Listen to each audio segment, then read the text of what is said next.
Hello and welcome to DFS Coach Talk. Today is Saturday, June the 4th, 2022, and we are here to talk about the NBA Finals Game 2.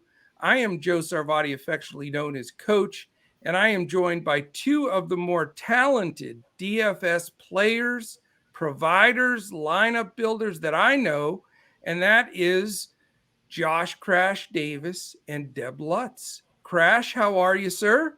I'm doing well. I'm still licking my wounds a little bit from last night. We had a 5-crown lineup that we advertised, and it didn't do so hot, but ready to bounce back today, have a big day in baseball, and then crush it tomorrow night in Game 2 for the finals. Absolutely. And Deb, how about you? Fired up for this Game 2 after that wild finish in the last one? Yeah, I sure am. I mean, I think there's going to be a few more surprises coming out of this series. Certainly game one was and how it ended, and it was a lot of fun. It really was. It was all over the place too. No one ever could see that coming. Golden State was in control, and then, what an epic run Boston made in the fourth quarter is amazing. But we talked about it when we did the preview for the entire series and talked about game one, that it felt like this was going to be a tight series with quick swings. And I think it's going to be that way throughout. I really do. I mean, it was weird in the last round. We had all these crazy blowout games. And now, it always happens that way. It's, blowout games, and then you get a bunch of close ones. So I think we're in for another great game tomorrow. We're putting this out on Saturday. So if you have a chance to listen to it ahead of time, or if you're watching it on Sunday, that's cool too. We will be updating everything from this podcast in our Discord, on Twitter, and everywhere else that we are, all social media, etc. So definitely all the information we have today. We're going to go through some box scores, talk about the matchups. They were pretty much what we thought they were going to be matchup wise. And then what we anticipate, where there's some value, or, there was certainly some surprise value in this last one, that's for sure. So change the landscape a bit. All right, let's start out. First of all, let's just do the game set here. It is Sunday night, the 5th at 8 p.m. Eastern. It's Boston at Golden State. And the amazing thing is, as of right now, there's nobody listed as questionable or out. So it could be very likely be an all hands on deck. It's the finals. Those guys that were listed as questionable are good to go. Now, if that changes, again, we'll be posting it in Discord for our members, and we'll be updating everything on Twitter. If you want to catch us there, we're at DFS Coach Talk as well. So Vegas has this Golden State by 4 again, and they have the over under 215.5, up a little bit from the first game. And again, it looks like the same starting 5 for both teams that ran out there in game 1. So that's what we'll start breaking down here. Let's take a look, and we'll go, obviously, we've been working the finals together. Deb and I have been handling the Celtics side, and Crash and I have been handling the Warriors side. So let's start with the Celtics, Deb, and obviously just give a little breakdown of how the game played out for game 1. And I guess, Jason Tatum 3 for 17. Yeah. Ouch. Yeah, I was pretty happy with who I selected for game 1 in Boston, with one exception, and that was Derek White. Derek White was my big fade. I thought he had a great series, but sort of outplayed himself a bit. And I just didn't think he was going to be able to keep it up in this series, but he came right back out firing away. Now, he didn't have a lot of peripherals, but his shot was on point. And so, I sort of have a big question is what to do with him for tomorrow night, because his price has not come up that high. He's still a really good value play. It's clear he's a big part of the rotation right now. Right. So, with the minutes, he's going to be out there. He looked good. So I may have to put him into my consideration for tomorrow night, which my game plan for the series was to really not be using him. but I may have Yeah. to switch that up. But otherwise, I was pretty happy. I had faded Tatum, and I was on Brown and Smart, and they both delivered. So pretty They happy had about that.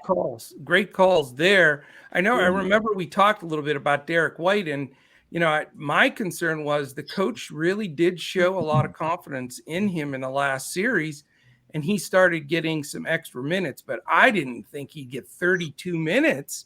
Yeah. I mean, nobody saw that coming. So he did. He got 32 minutes. Wow. He played more than Marcus Smart, who played 30. Yeah. Robert Williams, like we said, 24, like we figured. But, he was approaching, the other guys like Brown and 37. And, so he was the sixth man without question. And then, like you mentioned, the two guys we talked about, but we didn't have confidence they get more than 15 minutes at the most. And that's what happened. Grant Williams and Peyton Pritchard both played about that amount. So I guess, Deb, my first question to you is it just look at those six, the five starters in white, and then not even try to go anywhere else? Yeah, I'm back with that because, at 16 minutes, Grant Williams is not a great points per minute producer anyway. Peyton Pritchard did okay, but, I think that Boston has to be extremely happy to come up with a win in Golden State. I don't think they're going to tinker too much with what they're doing because it worked. Unless White comes out totally cold in the first 20 minutes, I don't think you see any more time from Pritchard. So I think you have to stay pretty tight on those top six guys. I think so. Now, I know Crash was planning on using Daniel Tice as his captain. No, I'm just kidding. But, well, I have to say, going to the other side, Andre Iguodala came out of nowhere, and you can never underestimate, somebody that's been there that gets it. That experience is phenomenal. All right, well, Tatum killed me 3 for 17, and Boston wins the game. I would have told you that was physically impossible if he goes 3 for 17 that Boston could win at Golden State, but he did. Yeah. So they did. And so where's the emphasis right now for you, Deb, on, who are you zoning in on as your must plays from the Boston side? Yeah, I'm playing around with it a little bit still because I do like Tatum better in this game. He's not going to go 3 for 17 again. And he was extremely active, and I like the role he's playing. I mean, he had 12 assists, I think. 13 assists. Yeah. So he is, he's playing smart. He's playing like a more experienced player where if he doesn't have his shot, he's getting it to someone else. And I like that. So, the prices are starting to condense a little bit. Brown's up a little. Tatum's down a little. So, I'm still going to have one of those two. I have not made my final decision on which one. I do think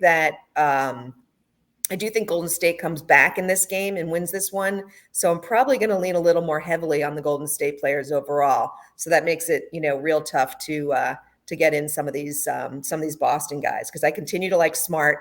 I think Smart's going to, continue to get solid minutes, continue to be very involved. He's got the defensive stats as well.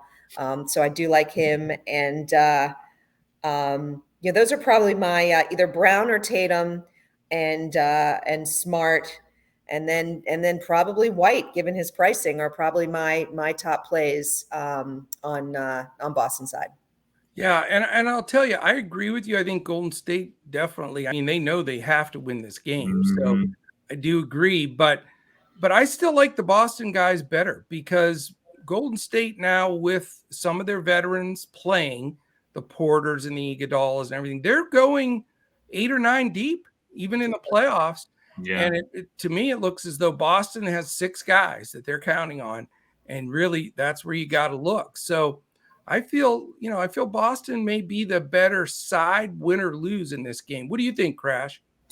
Yeah, I can definitely see that. It's kind of like you said with Golden State, they have, they do have several guys that are playing, but they don't have that many that I would consider to be great plays for a lineup. So that would lead to having more Boston players too.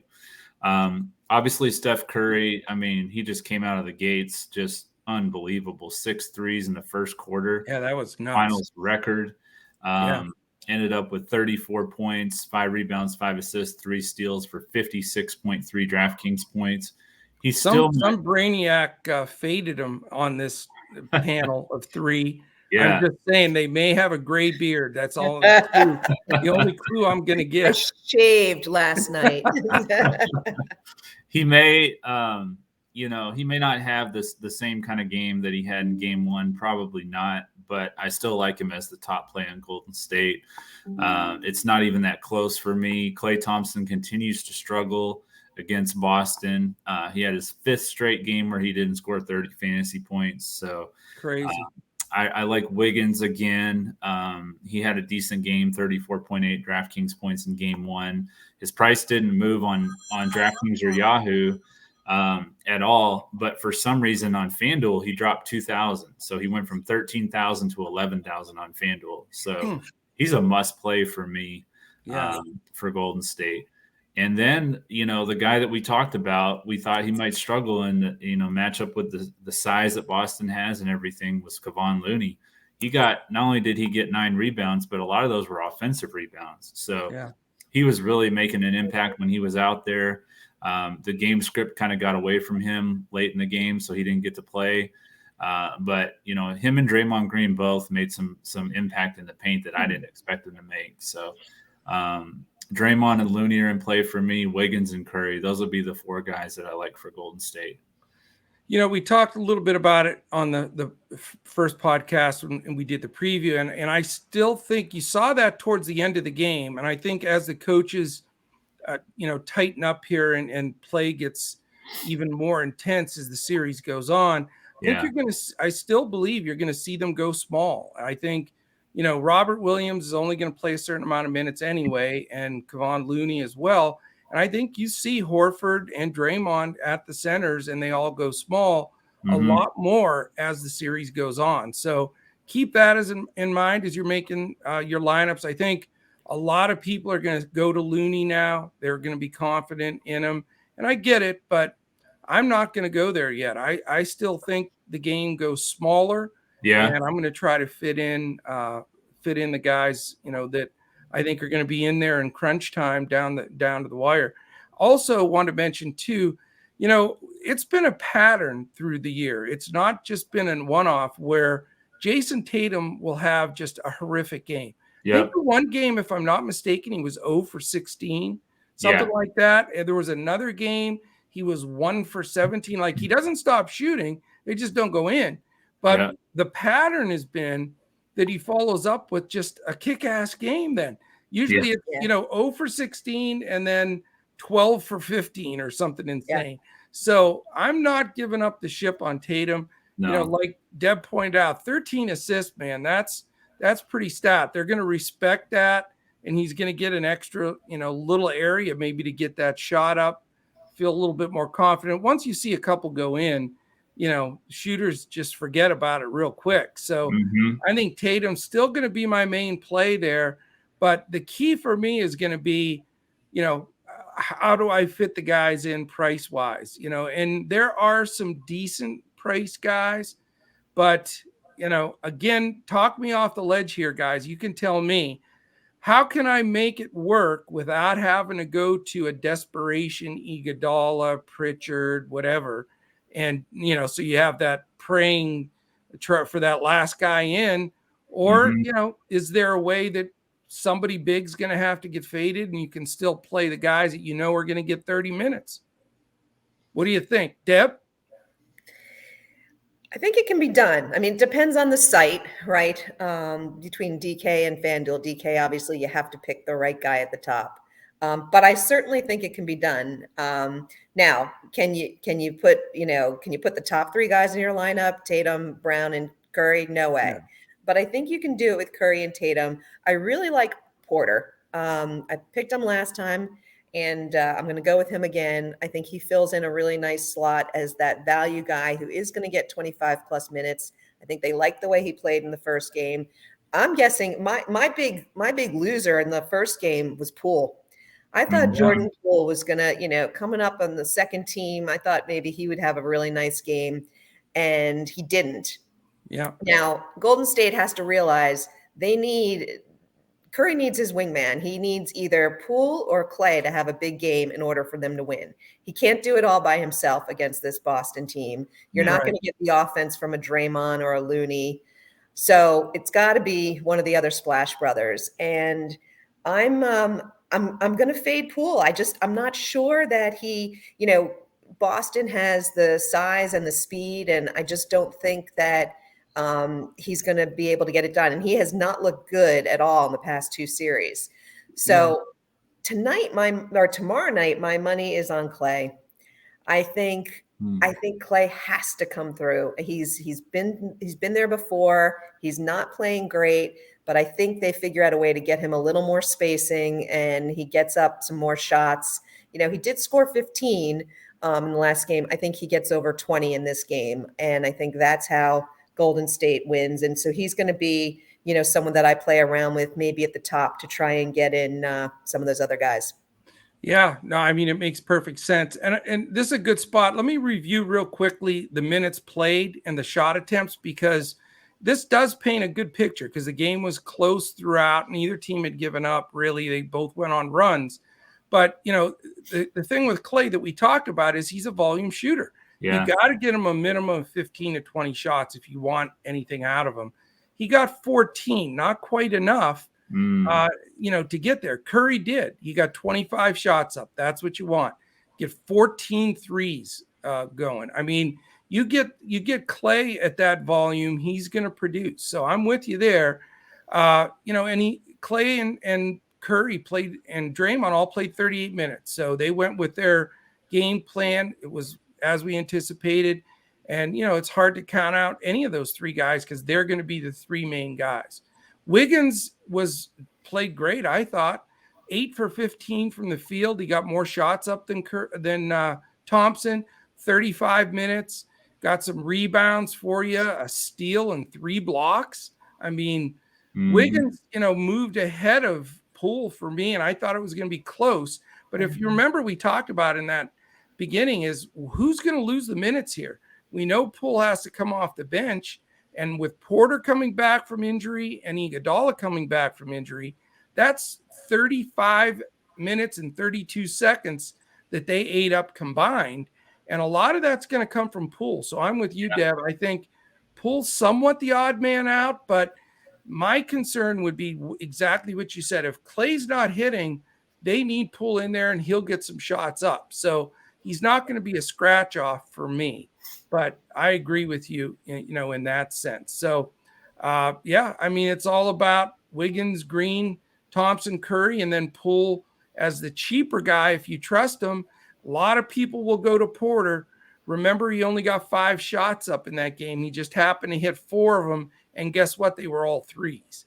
So I'm a little worried about that play. Fair point. Yeah, a little worried.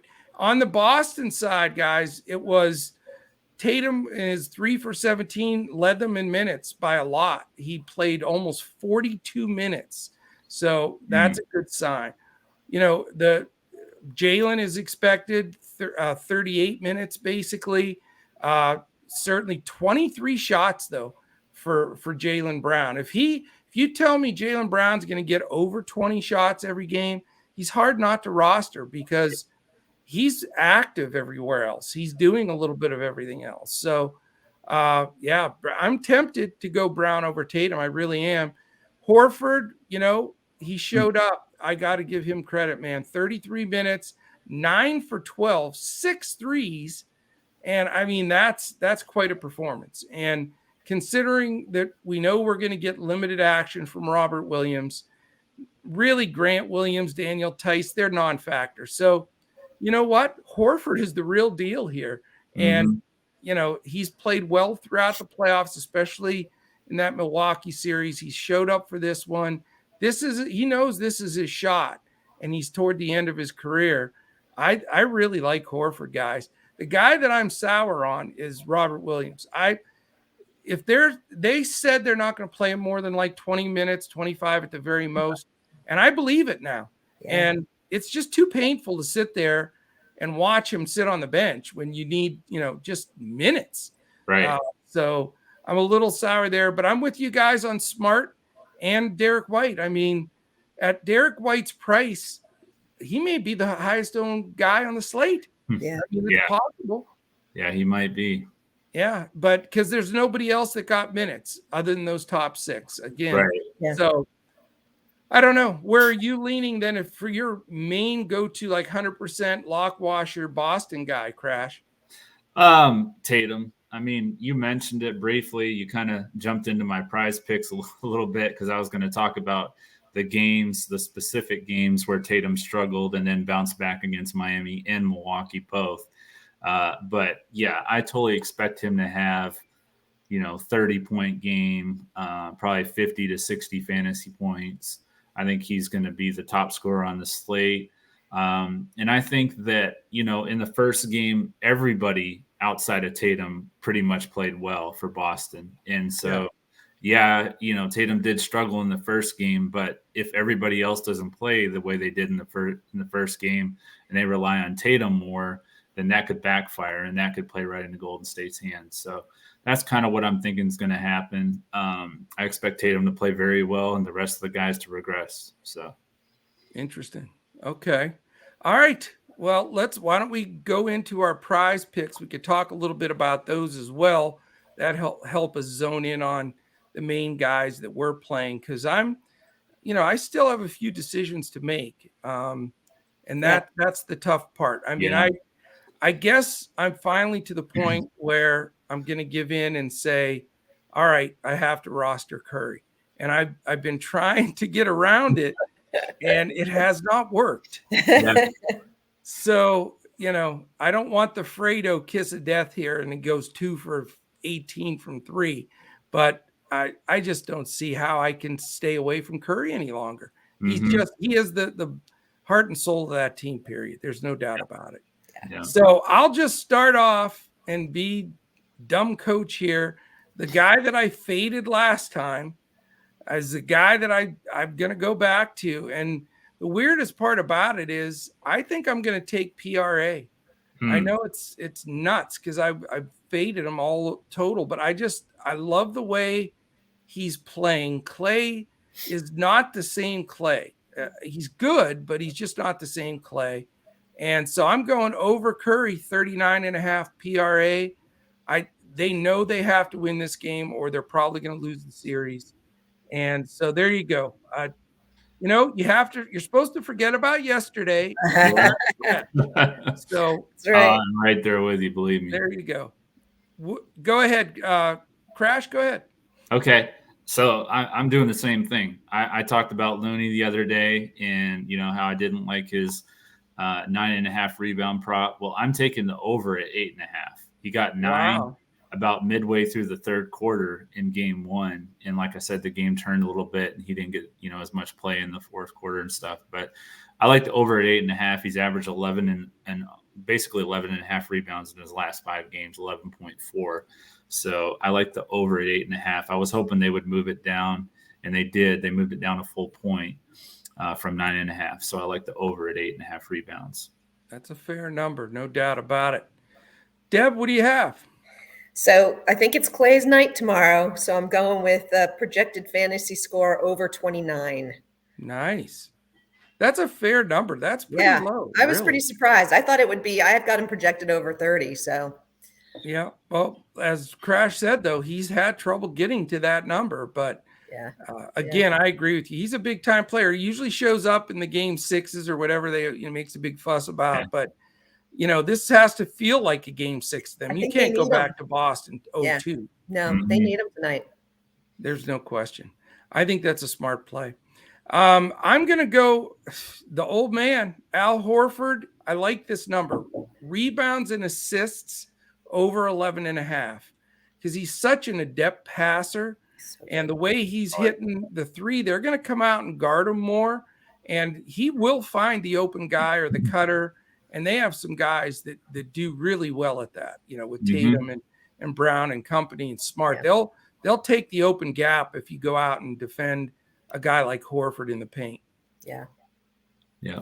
It's funny. I had, as my third pick, I had Horford as well, but I couldn't believe this number, over 1.5 threes. I know, considering Oh, he hit so wow. many of them. Yeah. I mean, and he's been consistent. That's his shot. I mean, he was doing that in the Milwaukee series also. They had him, I think, so that's I think it's a great play. I agree like with you. that. I think the number's wrong. It should be Yeah, 2 or yeah. 2.5 at should least. easily be 2.5. Yeah. Yeah, he had 6 in game 1. So, Yeah. man. Right. He's If he shooting regresses to 2, you're a winner. Yeah, exactly. Yeah. He has to regress from 6 to 1. So, jeez. man. All right. What do you have for your next one then, Crash? I've got Jason Tatum over 25.5 points. He struggled, like we talked about in game 1, going 3 for 17 for only 12 points. We saw in game 3 of both series, it was game 3, so that's kind of weird. But game 3 against Milwaukee and Miami, he scored 10 points, and then he scored 30 and 31 in game 4 of those series. So definitely like the bounce back game here, projecting him for around 30 to 35 points tomorrow. So very nice. Well, that leads me into my third one, since we've all given 2, and that's Jason Tatum. I love this. It's over 33.5 points plus assists. mm-hmm. So, I mean, and I know Deb's probably going to play the turnovers, I bet. He didn't get it last time, and they reduced it. They reduced it to 3 now. So. Oh no, they're trying to bait you. Yeah, exactly. I mean, he's totally playing the point guard for Boston. So, he's going to get assists, and I agree, he's going to score more. So 33.5, I'll take that all day long. I mean, 28 points, 7 rebounds, 7 assists, that's 35 right there. Mm-hmm. And that's not anything crazy by any stretch. No. I mean, that'd be half the assists almost he had in the first game. Right. Exactly. What do you have next, Deb? Yeah, so I have, I'm going back to the other old man, Draymond, and over 21.5 PAR. Mm-hmm. Very nice. I think he could get that without scoring, which is almost what he did last game, as he was like 2 of 12. But I think I think he gets at least, at least those 4 points, and I think he can hit that with the rebounds and assists. I like it because you put it in the order of points, assists, and rebounds. Exactly. Where everybody else says PRA, points, rebounds, and assists. So you're on par. I'm on par. We're going with that. I'm going to go with that. If it works, I'll take it. But, I guarantee you, since it's the first time you're not playing the Tatum turnovers. 7 turnovers, right? Exactly. In the first quarter. Yeah. Crash, what are you finishing up with? Not to be contradictory, but I'm going to go with the under at 29 fantasy score for Clay. I was thinking about it. He could score 25 real points and still have like 2 rebounds and 2 assists, and he's still right there. So he's going to have that big game scoring wise. He doesn't get a lot of peripherals.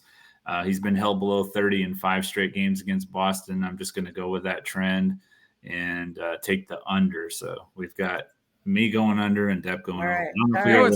Someone's got to get it, right? Yeah. Hey, one of you will be right. My prediction is one of you is right. That's a safe bet, Coach. The funny thing is, it goes to show you how things can change in one game, right? Yeah. I was all over Clay, and he was my captain, and this and that. Now I just hardly talked about Clay. I don't know exactly which way to go there. Right. And now we've got a big stance for and against. I was against Looney. Now I like Looney. Yeah. Yeah, and Curry. And Deb with White. Right. Yeah, exactly. Right. So you know what? It's but that's how you're supposed to do. You're supposed to watch, observe, and make adjustments, and not knee-jerk adjustments. It only took me, 3 series to finally put Curry in there. So if there was ever a Curry jinx, I guess this is it. But for Golden State fans, I hope it's not. And I'm rooting for Golden State in this game because I want a great series. And since I don't have my team in there, now I'm more for, I just want really good competitive basketball. So I'll tell you, the only problem with us doing these podcasts a day early is now I'm all excited and I got to wait a whole day and a half. Yeah, I know it seems weird because you do the podcast and you're expecting to watch the game, but right. I don't Yeah, know why they would wait that many days between the first and second game. There's no travel or anything. right. So yeah, Yeah, you would weird. think that they would get more viewership on a Saturday night, but maybe not. I don't know. I have no idea, but seems like a lot of people are interested. You've got Yeah, the coasts. Anytime it's the coasts, the East and West Coast like that, right. whether it's a New York team, Boston, LA, it's exciting. So Hmm. should be a great one. All right, let's finish up with our predictions. Now I'm really putting the pressure on. And I'll even go first so that you guys have a second, because I'm asking not only for the winner, but the score. How's that for stress? Okay. I am going to say Golden State 106, Boston 104. Wow. Close game. Who wants to go Go ahead, next? Deb. All right, I'm going Golden State 114, Boston 108. Okay. I will go Golden State 102, Boston 94. Ooh. Interesting. All right. So if anybody of the listeners have learned anything, you want to directly go to the window and bet Boston. That's it. No. So, again, we'll see how that rolls out, but very, very cool. We all think Golden State ties it up. I mean, I think most people will, but 4 points is not a big spread for Vegas. It really is not.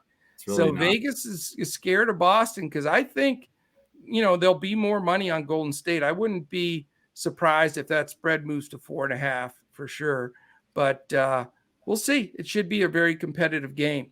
Yeah. Well, listen, 2 things I want to do as we're closing up here. I want to thank our presenting sponsor, PrizePicks. We gave you our PrizePicks best plays. We'll be supplying more PrizePicks plays for our members in our Discord. And if you want to sign up for PrizePicks, go there at prizepicks.com. Use the promo code CoachTalk, all one word, and they will match you dollar for dollar on your first $100 deposit. Also, if you want to join us, get more of our insight, we give out core plays for our lineup on DraftKings, full lineups on Fanduel and Yahoo. Just go to dfscoachtalk.com. You can sign up for as little as 3 days for $10. We would love to have you join the family.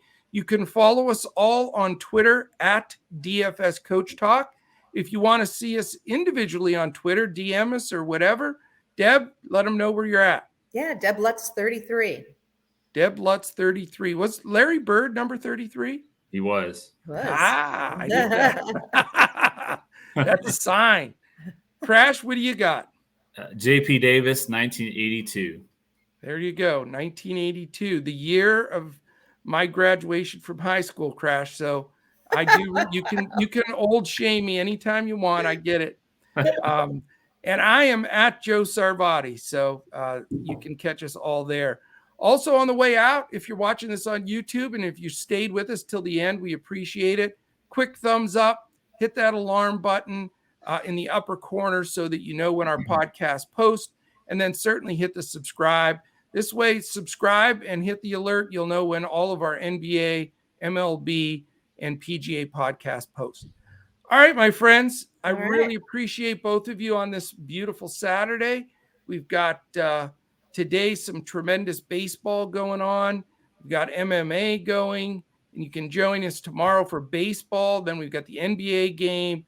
We've got the final round of the PGA, the Memorial, and we also have NASCAR. So we are humming here at Coach Talk. Any final words, Deb? No, everyone have a great day. It's a great day to be playing DFS. Yeah, definitely. Crash? You mentioned the 1982 thing, so I got to bring this up real quick. Yeah. So every time that my dad and I or my wife's gone to, and my brother-in-law went one time to the Cardinals game, they have a stupid trivia question about what year the Cardinals beat the Brewers in the World Series. I remember that. Like every time I'm like, man, why do they have to bring this up every time I come here? Wasn't that Willie McGee, Willie E.T. McGee and all those guys? I don't know the names, but oh yeah, that's right. You were born. I forgot. So. But it's like a painful reminder every time I see the Cardinals. They're like, so who would, it's their trivia question that they always bring up. So I remember that entire Cardinals team. That was a great. Oh yeah, is that Ozzie Smith? Ozzie Smith doing the backflips at shortstop. Backflips, yep, Yeah. exactly. And that's when the Brewers had like Robin Yount and those guys, I think. Gorman Thomas, yeah. Big home run hitter. The mustache, right? Yeah. Raleigh Fingers was the Cy Young, I think, is a reliever. So I think you're right. Yeah. So they came out with the Rolade spells relief, right? He did with the handlebar mustache. So there we go. Flashback for for us. The young people have all disconnected by now. Right. They were playing, during, because my birthday is October 16th, so they're playing that World Series right when my birthday happened, or my birth happened. So wow, it's like I'm always part of their trivia questions. So that's awesome. You're not a Cardinals I'm never going to forget that now. Yeah, I'm not a Cardinals fan at all. So absolutely. Well, all right. Thank you guys and gals, and thank you everybody for listening. We hope this definitely helps you build some real NBA winners, some takedowns. Let's get a Millie Maker winner from one of our listeners so we can shout out some love to him. So again, dfscoachtalk.com. We'd love to have you. And we'll certainly be back again for game 3 when we look to crush it in NBA, DFS, and PrizePicks.